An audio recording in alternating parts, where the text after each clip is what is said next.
Het is woensdag 25 september. Dit is het LA Nieuws.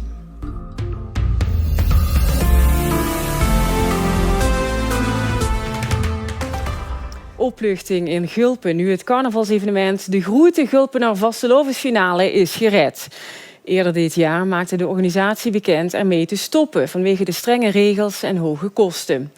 Een nieuwe stichting zorgt er nu voor dat er carnavalsdinsdag gewoon weer een vastelovensfinale is. En daar is Gulpen maar wat blij mee. Geweldig. Het mag echt niet weg hier. Het is en hoort, het is van Gulpen. Blijdschap in Gulpen vandaag. Want op een doordeweekse dag in september zou je niet zeggen dat hier op carnavalsdinsdag één groot feest gegeven wordt. Hier is dan natuurlijk dat prachtige podium. Hoe we dat weer gaan neerzetten. Er komen de meest bekende artiesten, Limburgse artiesten, weer optreden. En zo gaan we van Vasteloven 2025 een prachtig seizoen maken met een fantastische afsluiting. En dat ziet er dan zo weer uit.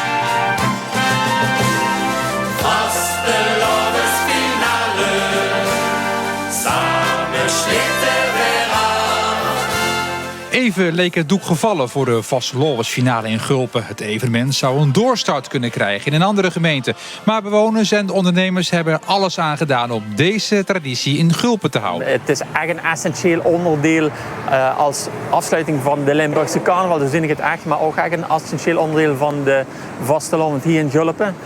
Dus de vastelovensfinale die moest gewoon doorgaan op een of andere manier. En daar zou ik echt alles aan doen. Ja, wat vindt u ervan, meneer, dat het gered is? Ja, eigenlijk wel heel erg blij. Ik ben zelf carnavalsvierder. Ik vind het natuurlijk een fantastisch feest. Er komen de beste carnavalsvierders van IJzer tot de Mokerij, die zijn hier bij elkaar. En heel goed dat het doorgaat. Ja, iedereen weer samen. En allemaal weer lekker carnaval vieren, zoals het hoort. Dat zie je nergens zo mooi als hier. We gaan er echt weer van maken. De grote Gulpener Vastelovensfinale leeft niet alleen in Gulpen, maar door heel Limburg.